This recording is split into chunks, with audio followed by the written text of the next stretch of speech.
So, good morning, students. Today we are going to study life process. Life process, what is the meaning of it? All the process that is essential for surviving is called life process. मतलब जिंदगी जीने के लिए हमें जिस किसी भी process की जरूरत पड़ती है उसे हम क्या कहते हैं? लाइफ प्रोसेस कहते हैं. जैसे nutrition, respiration, transportation, excretion, reproduction, many mores, बहुत सारे. But in this chapter we have to study about nutrition, respiration, transportation and excretion. So first of all, these four topics we have to study in this chapter. So first of all, we are going towards nutrition, the process of getting energy from food. What is nutrition? The process of getting energy from food is called nutrition. After that we have respiration, to break down larger food molecule into a smaller one, to break down larger food molecule into a smaller one, to get energy from them by utilizing of O2. by utilization of O2 मतलब O2 का utilisation करके हम क्या करते हैं? Food के larger molecule को break करके छोटे छोटे मॉलिक्यूल में तोड़ देते हैं. इसी को हम क्या कहते हैं? रेस्पिरेशन कहते हैं. अगला क्या है? ट्रांसपोर्टेशन. आप जानते हैं what is the meaning of transport? Transport means एक जगह से दूसरी जगह ले जाना. तो हमारी बॉडी में फूड, वाटर एंड ऑक्सीजन हर एक सेल्स को चाहिए. तो ट्रांसपोर्टेशन क्या हो गया? To supply food, water and oxygen to entire part of body. मतलब पूरी इंटायर बॉडी में फूड का, वाटर का और ऑक्सीजन का सप्लाई करना, उसे हम क्या कहते हैं? ट्रांसपोर्टेशन कहते हैं. और लास्ट जो आपको पढ़ना हुआ है excretion. Excretion to discharge waste substance out from the body. मतलब बॉडी से वेस्ट सब्सटेंस को डिस्चार्ज करना क्या कहलाता है? एक्सक्रेशन कहलाता है. अब आते हैं हम न्यूट्रिशन पे. न्यूट्रिशन को पढ़ने के लिए हमें सबसे पहले एक टर्म को समझना होगा, nutrients. What is nutrients? So what is nutrients? All the organic and inorganic substances need by body to perform various function. मतलब जितने भी ऑर्गेनिक और इनऑर्गेनिक सब्सटेंस होते हैं जो हमारे बॉडी को सर्टेन फंक्शन पूरा करने के लिए आवश्यक होता है, उसे हम क्या कहते हैं? न्यूट्रिएंट्स कहते हैं. तो व्हाट इज न्यूट्रिएंट्स? ऑर्गेनिक और inorganic substances need by body to perform various function is called nutrients. Organic और इनऑर्गेनिक कंपाउंड को हम कार्बन चैप्टर में बेहतर पढ़ पाएंगे. अभी हम बस इस डेफिनेशन को लर्न करते हैं कि all the organic and inorganic substance need by the body to perform various function are called nutrients. अब now we have type of nutrition. We have two type of nutrition, autotrophic and heterotrophic nutrition. Autotrophic nutrition and heterotrophic nutrition. उससे पहले हमें समझना होगा autotrophs और heterotrophs को. Autotrophs क्या है? Autotrophs, auto means self, trophs nutrition, self nutrition. मतलब जो अपना न्यूट्रिशन खुद कर सकता है उसे हम ऑटोट्रॉप्स कहते हैं. अब ऑटोट्रॉप्स न्यूट्रिशन करने वाले जो भी ऑर्गेनिज्म है, उसे हम क्या कहते हैं? ऑटोट्रॉफिक ऑर्गेनिज्म कहते हैं. और मेनली इसमें क्या आता है? प्लांट्स आता है. क्या आता है? प्लांट्स आता है. तो हमने क्या पढ़ा? What is autotrophic nutrition? That type of nutrition in which plants make their own food by itself is called autotrophic nutrition. इस ऑटोट्रॉपिक न्यूट्रिशन में हमें सबसे पहले पढ़ना है फोटोसिंथेसिस, जो सबसे मेन प्रोसेस है ऑटोट्रॉपिक न्यूट्रिशन का. ये फोटोसिंथेसिस क्या होता है? आपको पता है फोटो दो टर्म से बना है, photo plus synthesis. Photo means light, synthesis to build food. जब हम लाइट की मदद से फूड को बिल्ड करते हैं तो उसे हम क्या कहते हैं? फोटोसिंथेसिस कहते हैं. और इसको हम कैसे डिफाइन करें? The process in which plant make their own food by the help of sunlight, CO2, water and chlorophyll. इसमें किसकी जरूरत पड़ती है मेनली फोटोसिंथेसिस में? सनलाइट की, क्योंकि फोटो मीन्स लाइट, लाइट कौन सा? Sunlight, CO2, water and chlorophyll. अब एक फोटोसिंथेसिस के अंदर कौन कौन सा इवेंट्स होता है? यदि हम आपने ग्रीन प्लांट्स, ग्रीन लीव्स को देखा होगा, तो ग्रीन लीव्स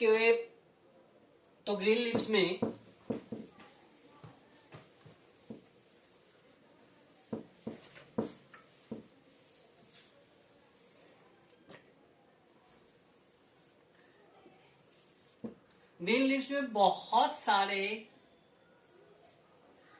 बाइकन्वेक्स प्लेट्स होते हैं, जिसे हम क्या कहते हैं? ग्रेना कहते हैं।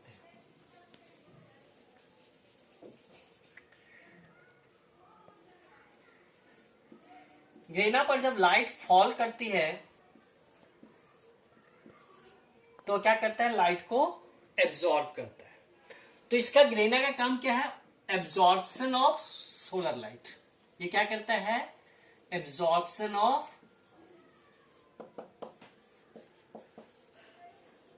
Solar light. ठीक है। उसके बाद क्या होता है? जब लाइट एब्जॉर्ब होता है तो H2O, जो वाटर, जो ऑस्मोसिस के द्वारा जड़ से क्या होता है? वाटर जो है वह ऑस्मोसिस के द्वारा, जो रूट हेयर होता है वह लैंड से क्या करता है? वाटर एब्जॉर्ब करता है, और एब्जॉर्ब करके उसे क्या करता है? ऊपर तक एसेंट ऑब्सेप एक प्रोसेस होता है, इसे हम आगे पढ़ेंगे किसमें? ट्रांसपोर्टेशन में। तो उसके द्वारा किसे कहा करता है? ऊपर पत्तियों तक वाटर को ले जाता है। वह वाटर क्या होता है? H2O जो होता है वाटर, वह ब्रेक हो जाता है H2 और O2 में। उसके बाद जो एटमॉस्फेरिक कार्बन डाइऑक्साइड, जो कार्बन डाइऑक्साइड लिया जाता है लीव्स के द्वारा by the help of stomata, वह स्टोमेटा के माध्यम से उसे चेंज कर दिया जाता है कार्बोहाइड्रेट में। इसका फॉर्मूला होता है 6CO2 प्लस 12H2O, या बनाता है C6H12O6 plus 6H2O plus 6O2। ये आपने बचपन में भी पढ़ा होगा, छोटी क्लासेस में पढ़ा होगा। ये जो है उसे हम क्या कहते हैं? Glucose, C6H12O6, that is glucose. अब इसमें दो कंडीशंस हैं। एक होता है लाइट रिएक्शन, वैसे रिएक्शन जो लाइट के प्रेजेंस में होता है, और दूसरा होता है डार्क रिएक्शन। डार्क रिएक्शन वैसे रिएक्शन जो लाइट के एब्सेंस में होता है। तो यदि हम लाइट रिएक्शन की बात करते हैं तो लाइट रिएक्शन क्या है? It is the chemical reaction of photosynthesis that occur in grana. Grana क्या करता है? एक केमिकल रिएक्शन होता है। इसमें क्या होता है? ग्रेना क्या करता है? तो सनलाइट को क्या करता है? एब्जॉर्ब करता है। जब इस पे लाइट फॉल करती है, विजिबल लाइट फॉल करती है, तो ये क्या करता है? लाइट की मदद से मतलब वाटर को तोड़ देता है 4 hydrogen plus 4 electron plus 4 plus O2 में। किसमें तोड़ता है? O2 में। हम यहां देख सकते हैं इसका कि जब क्या होता है? 2H2O, जब क्या होता है? 2H2 वाटर के 2 मॉलिक्यूल्स पे लाइट कौन से एब्जॉर्ब करता है? आपको पता है कि लाइट जो है वह दो तरीके के लाइट निकलते हैं सन से। एक होता है अल्फा रेड रेज, दूसरा क्या होता है? Ultra violet rays. प्लांट केवल जो है वह क्या लेता है? इंफ्रा रेड रेज लेता है। इंफ्रारेड रेड लाइट जो होता है, रे जो होता है, वो क्या करता है? वाटर मॉलिक्यूल को ब्रेक करता है 4 हाइड्रोजन। जो हाइड्रोजन जो होता है उससे हम क्या करते हैं? पॉजिटिव से जो है या पॉजिटिव फॉर्म में होता है और या नेगेटिव फॉर्म में होता है, और ये ऑक्सीजन जो होता है वो एटमॉस्फेयर में क्या होता है? रिलीज होता है by the help of stomata. Stomata की मदद से क्या होता है? यह रिलीज हो जाता है किसमें? एयर में। अब जो प्रोटॉन्स बच गए, मतलब 4H, ये प्रोटॉन्स बच गए, और क्या बच गए? इलेक्ट्रॉन्स बच गए। यह प्रोटॉन और इलेक्ट्रॉन्स क्या करते हैं? फिर रिएक्ट करते हैं। आपको पता है ये जो सबसे नीचे जो है, यदि हम देखें यहाँ पे, तो ये जो जब क्या होता है? फूड यूजेज हो जाता है, तो ये जो ग्रेना है उसके पास जो है वह 2 फॉस्फेट मॉलिक्यूल बच जाता है, इसलिए हम कहते हैं एडिनोसाइन डाइफॉस्फेट। क्या कहते हैं? Adenosine diphosphate.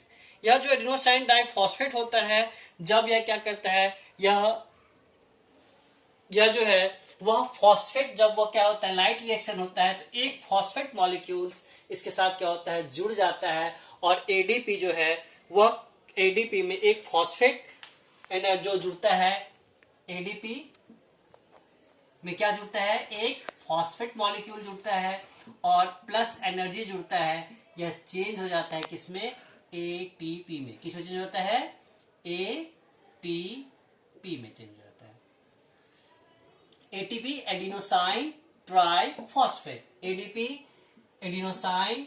तो बेटा हमने पढ़ा है कि जब एडीपी में क्या होता है एक फॉस्फेट मॉलिक्यूल जुड़ जाता है तो ये एटीपी में चेंज होता है। वैसे ही एक NADPH2 जब यूज्ड अप हो जाता है तो वो किसे बदल जाता है, NAPD में। जब लाइट रिएक्शन होता है तो ये NAPD क्या है, यूज्ड फॉर्म ऑफ NADPH2 का यूज्ड फॉर्म क्या होता है, NAPD होता है, जो क्या होता है जो प्लांट क्या करता है एनर्जी फॉर्म में से यूज कर लेता है तो NAPD में चेंज हो जाता है। ये NAPD क्या होता है, लाइट रिएक्शन में फिर से रिचार्ज होता है और ये H2 जो है इसके साथ क्या करता है, जुड़ जाता है, और इस प्रकार क्या होता है NADPH का फॉर्मेशन होता है। क्या होता है, NADPH का फॉर्मेशन होता है और एक हाइड्रोजन जो है वो क्या होता है, रिलीज हो जाता है। यह दो बातें होती है किसके अंदर, लाइट रिएक्शन के अंदर, एटीपी का फॉर्मेशन और NADPH का फॉर्मेशन। अब आते हैं हम डार्क रिएक्शन में।